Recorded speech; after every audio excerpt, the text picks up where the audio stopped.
المشاهدين الكرام، السلام عليكم ورحمة الله تعالى وبركاته. نشرة الأخبار من الفضائية الإريترية، وفيها مستويات مبشرة لمزارع مديرية مبقي،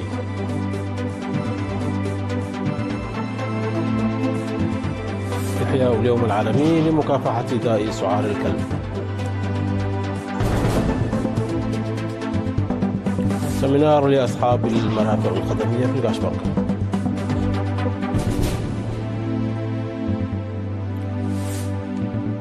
كوريا الجنوبية تعتزم زيادة ميزانية الدفاع العام المقبل،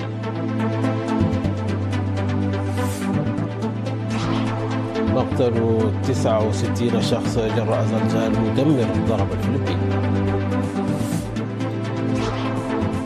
والولايات المتحدة تدخل رسميا في حالة شلل جراء الإقلاق الحكومي. أهلا بكم مشاهدينا.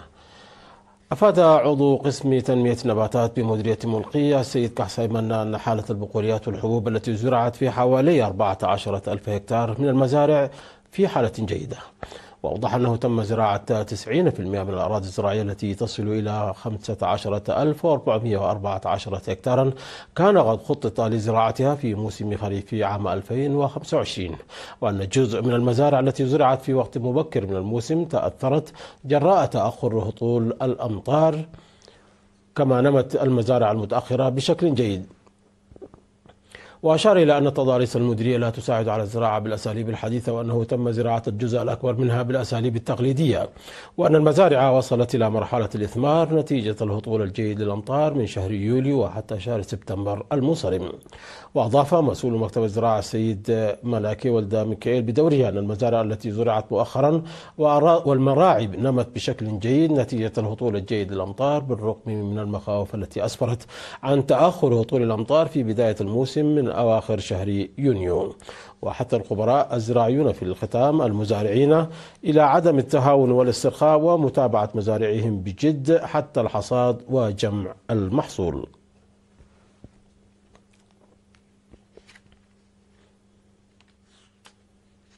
نظم في 30 من سبتمبر المنصرم في أسبر على مستوى البلاد الاحتفال باليوم العالمي لمكافحة داء سعار الكلاب، والذي يصادف 28 من سبتمبر في 30 من سبتمبر تحت شعار لنعمل جميعا للحد من داء السعار. وقال المدير العام لقسم الإرشاد الزراعي في وزارة الزراعة سيدة سمرة ملسوم أن تقدما كبيرا تم تحقيقه في السيطرة على داء سعار الكلاب من خلال الحملات المكثفة وحملات التطعيم التي نفذت خلال السنوات ال8 الماضية. من جانبها أوضح السيد اسقدوم تولدي، والذي ألقى كلمته ممثلا لمكتب منظمة الأغذية والزراعة الفاو في إريتريا، أن اليوم العالمي لداء السعار هو الوقت المناسب لرفع الوعي العام واتخاذ إجراءات مشتركة. وتم في المناسبة تقديم 6 أوراق بحثية من قبل خبراء من وزارة الزراعة ووزارة الصحة وإدارة الإقليم الأوسط تركزت على الأنشطة والتقدم المحرز في إريتريا للسيطرة على داء سعار الكلاب. وذكر مدير فرع صحة الحيوانات والنباتات في وزارة الزراعة الدكتور يوناس ولدو وضع خطة للقضاء على الداء في البلاد بحلول عام 2030، مشيرا إلى أن حملات تطعيم الكلاب التي جرت في المناطق الحضرية والريفية من عام 2015 إلى عام 2025 كانت فعالة.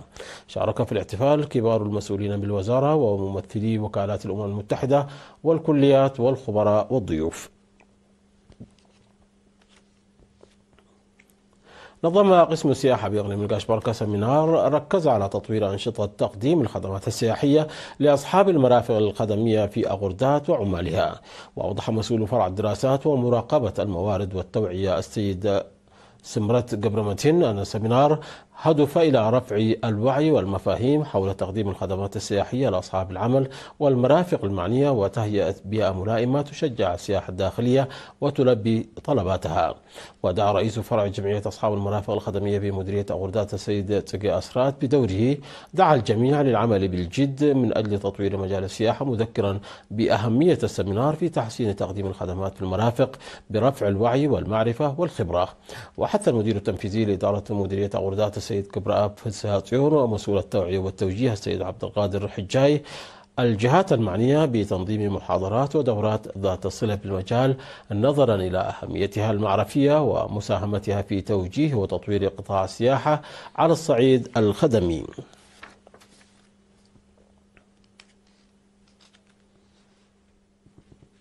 دعا المعلمون والأخصائيون النفسيون إلى تعزيز العلاقات الثلاثية بشكل عام وتعزيز دور الوالدين بشكل خاص لتنشئة الطلاب ناجحين ومثاليين.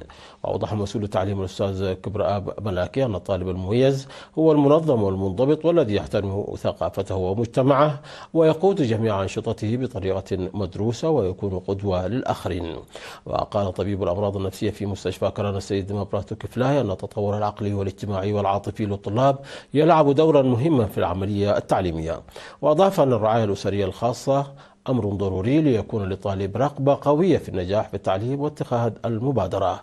وأوضح أنه عندما يبدأ الآباء بقبول وتشجيع المبادرات الأكثر مسؤولية من جانب أبنائهم فإن ذلك يسمح لهم بالعيش حياة هادفة، بينما عندما يمارسون التنمر والعقاب فإن الأطفال يظهرون المزيد من اللوم الذاتي مما يؤثر سلبا على تفكيرهم ويسبب لهم الضعف في عملية التعليم.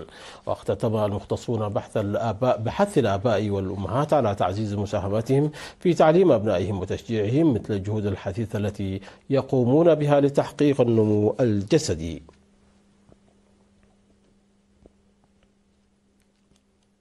قدمت مكاتب وزارة العمل والرعاية الاجتماعية في مديريات عد غيح وميمنة ومن حيلي ومصوع قدمت دعما باللوازم الدراسية للطلاب المحتاجين. وقدم دعم اللوازم الدراسية لعام دراسي كامل في عد غيح ل 128 طالب ول 95 طالب في ميمنة و81 طالب في ابن حيلي و250 طالبا في مصوع. وأفادت مكاتب وزارة العمل والرعاية الاجتماعية بأن الهدف من الدعم تمكين الطلاب من مواصلة التعليم وعدم المقاطعة بسبب المصاعب الاقتصادية والاجتماعية. كما تم تقديم الدعم ل 15 طالبا من ذوي الإعاقة الذهنية والتخلف النمو في مديرية ابن حيلي.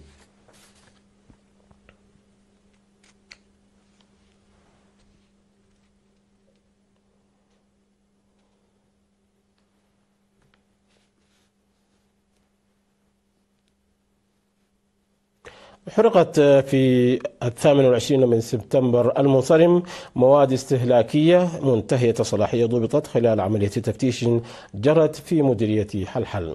وصرح مسؤول المرافق الصحية في المديرية الممرض صالح أبو بكر بأن هذه المواد تشمل المكرونة والزيت والمربى والشوكولاتة والعلق والصابون والأدوية البشرية والبيطرية. ودعا مدير بلدة ملبسو السيد إبراهيم محمد وبلدة حلحل السيد إسماعيل محمد عمر المرافق التجارية إلى منح الأولوية للصحة والسلامة والامتناع عن الأنشطة غير المسؤولة.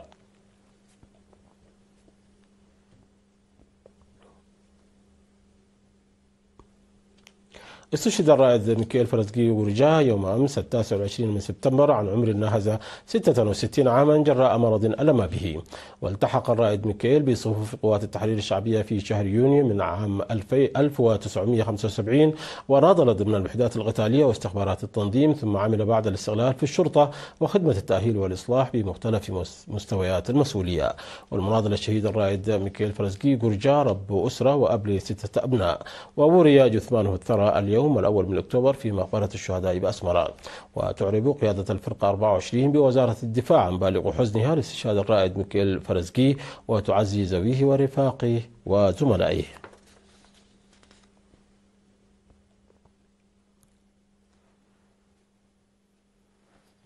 مشاهدين نشرة تواصل الفضائية الإريترية، ولكن بعد فاصل قصير فابقوا معنا.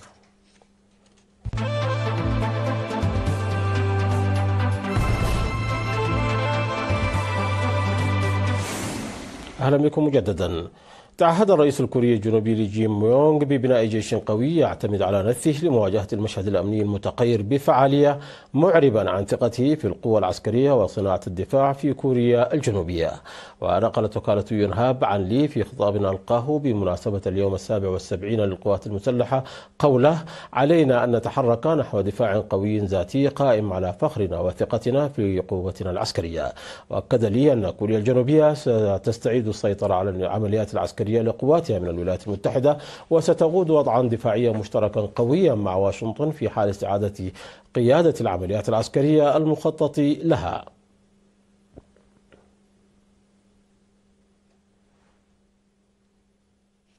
ضرب زلزال قوي بلغت شدته 6.9 درجات قبالة السواحل ضرب إحدى مقاطعات وسط الفلبين، ما أدى إلى انهيار جدران منازل ومبان ومقتل ما لا يقل عن 69 شخص وإصابة عدد آخر، بينما هرع سكان إلى الخارج وسط الظلام بعد أن تسبب الاهتزاز العنيف في انقطاع التيار الكهربائي وفق ما أفاد به مسؤولون. أوضح مسؤول إدارة الكوارث أن مركز الزلزال الذي نجم عن صدع محلي كان على بعد نحو 17 كيلومتر شمالي شرقي مدينة بوجو الساحلية في إقليم سيبو، والذي يبلغ عدد سكانه نحو 90 ألف نسمة، حيث قتل ما لا يقل عن 14 شخص. وأضاف أن حصيلة الضحايا في بوجو مرشحة للارتفاع، مشيرا إلى أن فرق الإنقاذ تحاول نقل جرافة لتسريع عمليات البحث والإنقاذ في تجمع سكني جبلي تضرر بانهيار أرضي وتساقط صخور ضخمة. دخلت الولايات المتحدة حالة الشلل الانفطاري بعد أن فشل الكونغرس في إقرار تمديد جزئي للميزانية، في إجراء سيترتب عليه توقف العمل في كثير من الوزارات والوكالات الفيدرالية، وسيضع موظفيها في إجازة قسرية. وحالت الانقسامات الحزبية العميقة دون توصل الكونغرس والبيت الأبيض إلى اتفاق تمويل، ما أشعل فتيل أزمة طويلة وشاقة قد تؤدي إلى فقدان آلاف الوظائف بالحكومة الاتحادية. ويعد هذا الإغلاق الحكومي الأول منذ نحو 7 سنوات، حين شهدت البلاد أطول فترة إغلاق في تاريخها استمر حين 35 يوما. ودخل الإغلاق الحالي حيز التنفيذ بعد أن فشل الجمهوريون في تمديد تمويل الحكومة لما بعد يوم الثلاثاء، والذي يمثل نهاية السنة المالية في الولايات المتحدة.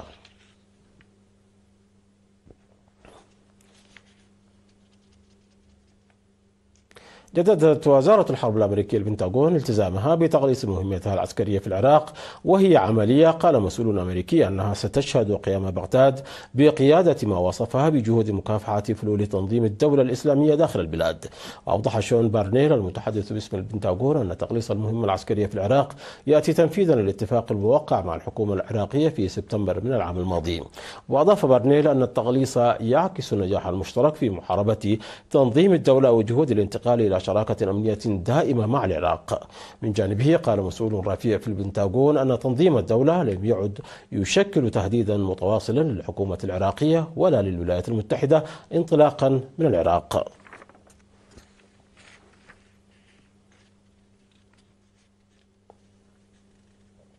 مشاهدينا، قبل الختام إليكم تذكير بأهم ما جاء في هذه النشرة من أنباء. مستويات مبشرة لمزارع مديرية ملقي.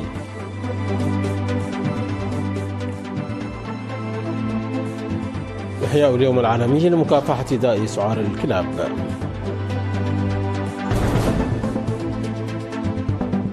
سمينار لأصحاب المراكب الخدمية في القاشبركة.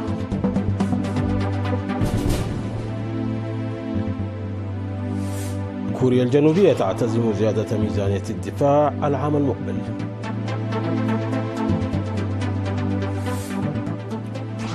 مقتل 69 شخص جراء زلزال مدمر ضرب الفلبين.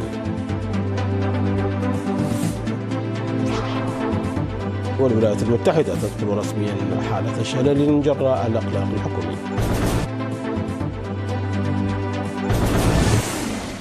مشاهدينا، انتهت النشرة. شكرا على حسن المتابعة. تحية لكم أينما كنتم. إلى اللقاء.